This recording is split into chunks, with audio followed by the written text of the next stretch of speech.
Hello, I want to invite you to our discussion on family. Last time we looked at the characteristics of traditional families, especially in the context of African societies. Today we want to look at characteristics of modern families, largely in the context of urban-based families in Africa and also most of the families in the developed world. Families have undergone tremendous changes in terms of a lot of areas: how they understood, how partners are selected, where people live after marriage, how decisions are made, among other areas. It is therefore important that these features are discussed extensively and parallels are drawn between them and those of the traditional or African families. So I want to invite you and welcome you to this aspect of our discussion on the family that is now focusing on the salient features of modern families. We begin by a general understanding of what a family is, and we want to understand a family from different perspectives. One of them is that a family is a relationship in which people live together with commitment, they form an economic unit, they care for the vulnerable, and they also consider their identity to be significantly attached to the group. But family can also be described as a social entity and also as an institution. When we look at a family as a social entity, we are making a recognition of the fact that families are socially created and they're defined and they vary across cultures. In other words, a family as a unit might vary between one culture and another, but the fundamental functions and responsibilities or roles attached to the family remains across the world. So when we're looking at a family with distinct to a given cultural context and how it is composed and how it carries out its day-to-day activities, in that sense, we understand a family as a social entity. That is one single unit. But when we look at family as a social institution, we are basically referring to the roles and responsibilities and broader functions that families perform across different cultures. Our discussion on the function of families revealed that they have certain roles that are found in nearly every family across different cultures. And in that sense, therefore, we understand a family as an institution. Then we also need to understand what we call family of orientation and family of procreation. A family of procreation is a family into which a person is born and in which early socialization usually takes place, and it comprises of the individuals and his or her siblings and parents. In other words, if you take yourself as an individual, you together with your brothers and sisters, together with your parents, you constitute what we call a family of orientation, because that is a family in which you are born. But we also have what we call a family of procreation, and a family of procreation is one that an individual forms when they get married. For example, all of us, when we get married, we will have partners and we'll also have our children. So the family that we form upon getting married and getting children or failure to get children is a family that we call the family of procreation. Let us now look at the specific characteristics that is found with most of the modern families. One of these characteristics is called philocentric or philocentrism. And a philocentric family is one in which children tend to dominate the scene and their wishes determine approaches adopted by their families on many issues. In other words, when we talk of philocentric families, we are basically referring to child-centered families, families in which children become the greatest source of attention, and the major decisions that affect the family is based on the desires and feelings of the children. And these families, they're largely characterized by minimal physical punishment to the children and demanding and impatient children. In other words, children are granted freedom, and any form of physical punishment, if any, is quite minimal. Indeed, many states, including Kenya, have come up with legislations that ban corporal punishment both at home and in school. And in doing so, they are responding or cementing the philocentric families or child-centered families. Again, modern families, children demand a lot. Sometimes we go by their choices, and sometimes failure to go with their choices can make them completely rebel.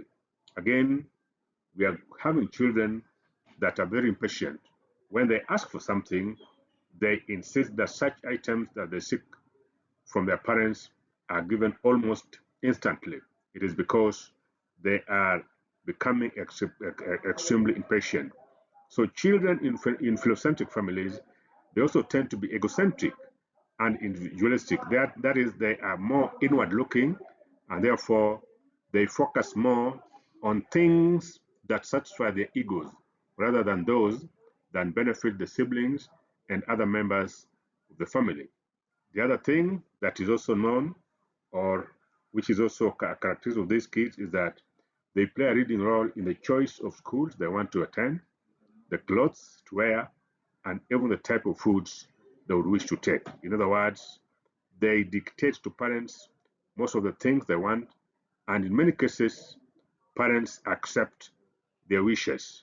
This is because these families, they are child-centered, and because they're child-centered, most of the choices or wishes of the children are granted because of too much love, too much affection, too much attention that parents pay to the children. Another important characteristic of modern families is with regard to the size, that is the number of children in these families. And it's emerging that most of the modern families, they tend to be small in size. Small in size, implying that they have fewer number of children compared to traditional families. And the reason why uh, these families tend to have fewer children is on the explanation that having more children is expensive to raise. They argue that the cost of childcare has risen, and therefore providing for basic needs for children has become expensive. They argue, for instance, that educating a child to post-secondary level of education up to college is quite expensive. Taking care of the child's medication and other things are becoming quite expensive. In other words, the context of bringing up a child in modern times is is different from the context of bringing up a child in the traditional time. And that sense, therefore, they feel that these the children of modern times are quite expensive to bring. But also, one other factors that is also another trend within our societies that tend to uh, that might also explain why families are increasingly embracing smaller families is the fact that men and women are marrying late because they are spending more time in schooling and also in building their careers. And therefore, in the process, the onset of childbearing increases. Previously, women used to get married on average at the age of 20. And because of that, their childbearing period was longer because they started to give birth to children much earlier. Today, people are giving priority to their education and career, and it is therefore common to find most women getting married in their late 30s. and also men getting married in their mid-30s. Again, because of career, they tend to have fewer children because the time they need to attend to their careers denies them the opportunity to bear many children and therefore spend more time in terms of taking care of their children. Some families also prefer being childless and go to even every length, including sterilization, to remain childless in their marital lives. So, what we're witnessing today is that other than just having fewer children, some families are preferring not to have children at all. And where possible, they seek scientific interventions, such as sterilization, to ensure that they do not give birth. Again, the availability of reliable contraception and institutionalized elder care has also made childlessness an option for some people. So that previously, children were perceived as our insurance when we grow old. But today, we look at children in terms of cost, and parents also have the liberty to enroll themselves in homes for the aged when they grow age, and therefore it is not all that compulsory that they have to remain at home to be taken care of by children. Because of these things, we are seeing the emergence of childless families because the value of children in terms of being a source of wealth is no longer being embraced, and the children are increasingly being considered or seen or perceived as one that increases the cost of managing and maintaining a family. The other important characteristic of modern families is to do with the selective role playing. We know, for instance, that traditionally families played huge roles in terms of care and protection for children, for the aged, for the sick, and even those persons with disability. This is this or was a fundamental function of the family. Again, several issues have emerged in modern families, and because of this, families have chosen to uh, take charge of certain functions, but also give other institutions or other institutions have emerged that have assumed the traditional roles of the families. For example, we have daycare centers where children are taken when mothers go to work. And in that case, therefore, the child care center is complementing the family functions in terms of childcare. We have nursing homes where the elderly would go, and in the process, the care that families were required to provide for the families has significantly gone down because of the emergence of these institutions that are now coming on board to be seen as to offer respite services.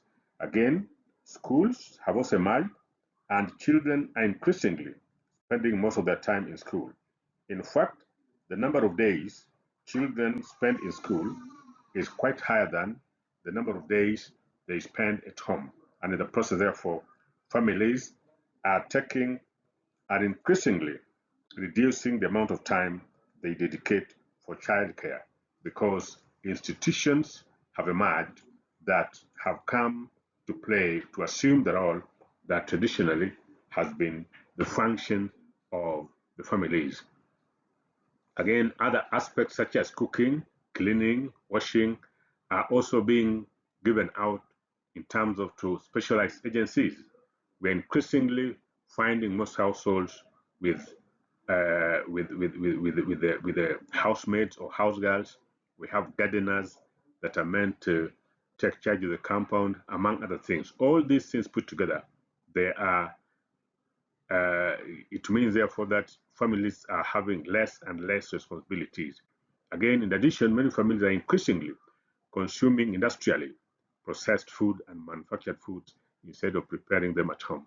Quite often, when you visit our supermarkets today, you find already cooked foods, and these foods, families can buy them and only might just need to warm them, and they are ready to be served.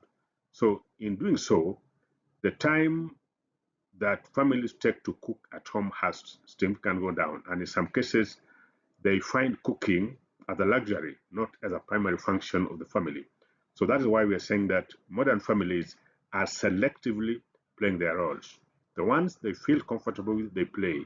The ones they find uh, are becoming inconveniencing because of career and other things, they outsource them to other institutions at a fee. The other important aspect that characterizes our modern families is what we call egalitarianism. And egalitarianism is a philosophical perspective that emphasizes equality and equal treatment across gender, religion, economic status, and even political beliefs. In traditional family, the marriage was contested by the parents, with marriage being based on the principle of male dominance and female obedience. However, in modern families, there is less parental control on whom to marry, mate selection, and is now done by the partners themselves.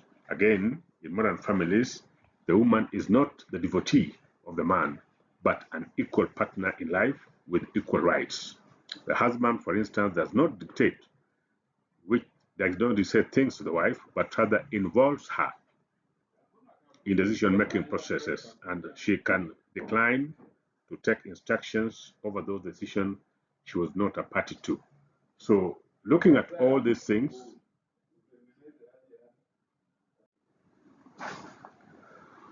so most modern families, there is an expression of freedom. Both partners have a say. In a deal case, it should be an equal say, but practically it might not be equal say. I think depending on the power balance within the family, if the man has more resources, has great ability, he is likely to have a greater say. If it is the female or the woman, again the same.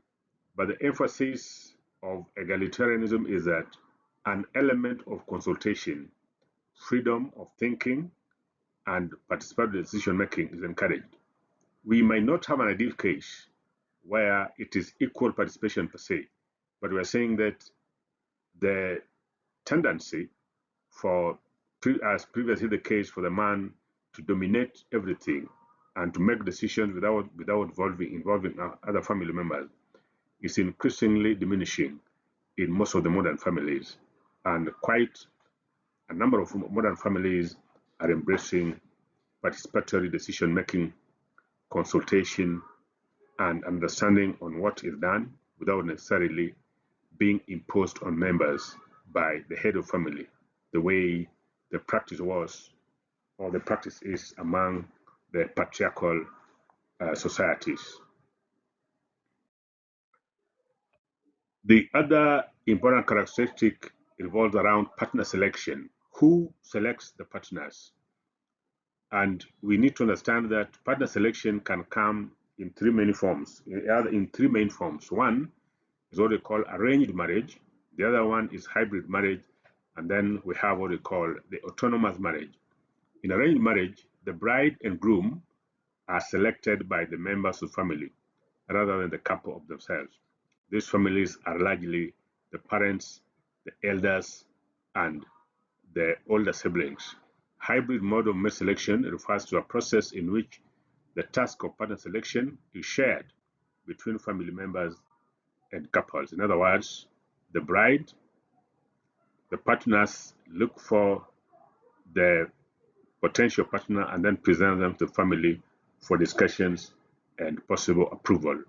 Now, when it comes to autonomous marriages, it's a marital relationship in which partner selection is controlled by potential partners without parental authorization or input.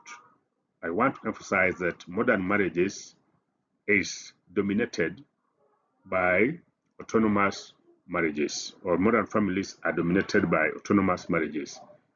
That is, these families hold that individuals are well placed rather than their parents and other relatives to know the kind of partners that match their desires and aspirations in marriage, and that self-selection of partners, that is autonomous marriage, is being perceived as a right and freedom that individuals should be allowed to enjoy.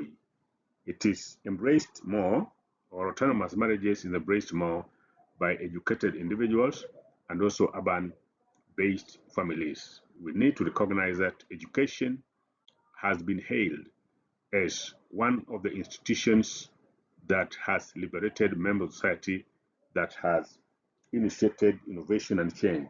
And therefore, through all this, individuals who have gone through education have learned the need to be autonomous, to be independent, and the need to exercise freedom in each and everything that they do. And this is why they find greater favor with autonomous marriages compared to the traditional African families. The other important characteristic of modern families is with regard to postmarital residence. We need to understand postmarital residence as patterns in terms of where people go. Once couple get married, where do they settle? Where do they establish their families? There are four main forms of postmarital residence. One of them, we call it patrilocality. The other one, matrilocality. The third one, ambilocality. And the fifth one, neolocality. Patrilocality is a situation in which the couple lives with or near the husband's family. Matrilocality is when couples live with or near the wife's family. And ambilocality implies couple lives with either the wife's or the husband's family. Now, neolocality is a type of post-marital residence in which a newly married couple resides separately from both the husband's natal household and the wife's natal household. In other words, they independently choose where they go.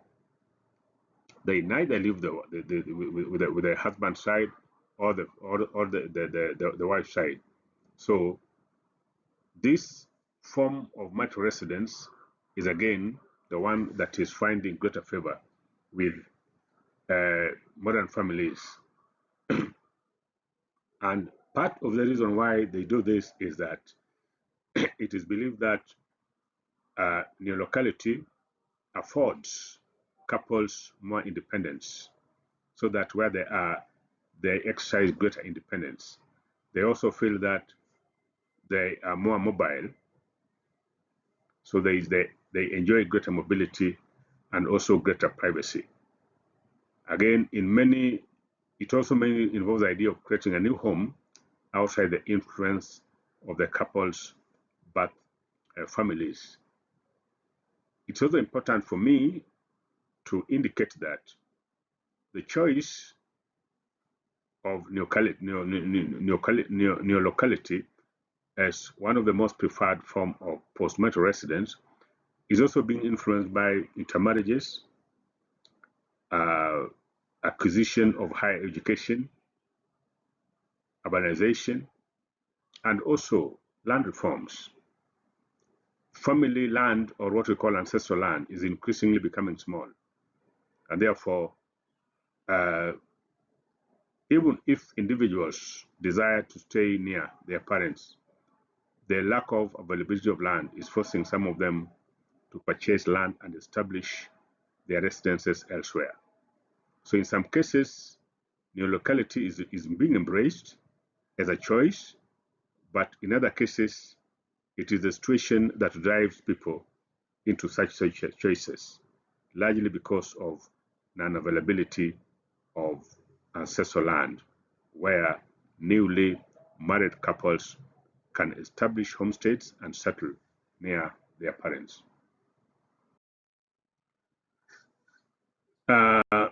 The other important characteristic which we find with modern families as opposed to traditional families is that they are more nuclear oriented. They embrace nuclear families compared to more than the extended families. A nuclear family, as we know, is a family unit that includes two married parents of opposite gender and their biological or adopted children living in the same residence. They are common with modern families because of the desire for an improved lifestyle, freedom, as well as harmony. It has been projected to have several advantages, and that is probably why modern families prefer them. One of the advantages of them is that there are cases of reduced conflicts. It is felt that within the broader, the larger area of the extended family, there are greater conflicts. Again, then there's also the element of greater personal responsibility. People feel that within the nuclear family, the members have greater responsibility to each other, unlike in extended families where our role and responsibilities extends beyond our immediate families to the larger extended family. Again, possibility of harmony and peace at family level is thought to be higher at nuclear rather than the extended family level. They're also able to have limited number of children, and also women in extended families are thought to have an improved status compared to their counterparts in extended families. But this form of family has also been cited to have certain drawbacks, which we call as disadvantages. There are instances of neglect of the elderly and the widows. This is because of limited availability of labor that's available to take care of the elderly. Extended families, people who belong to the bigger extended families have greater responsibility over the affairs and welfares of each other. And therefore, in that case, vulnerable populations such as the elderly, the children, persons with disability, among others, are taken care of within the broader structure of the extended family. Critics argue that the same cannot occur with the nuclear family because of the tendency to look inward, and therefore any child who is, say, orphaned, or an elder who may not have immediate children might not get sufficient care and protection because of the collapse of the extended family. Again, there is possibility of economic loss due to individualization of property, loneliness in the event of death of parents or a spouse. When you are just extended family, if you lose your parents, it means loneliness. But the broader extended family cushioned members to the extent that even children who had lost their parents, people who had lost their spouses, still got comforted by the membership of the extended families to which they belonged. I think up to that level, we have looked at a number of characteristics or features of the modern families, and I want to encourage anybody with any issue that he or she feel requires more explanation to raise them up so that we may spare time at appropriate time to address them. Thank you so much.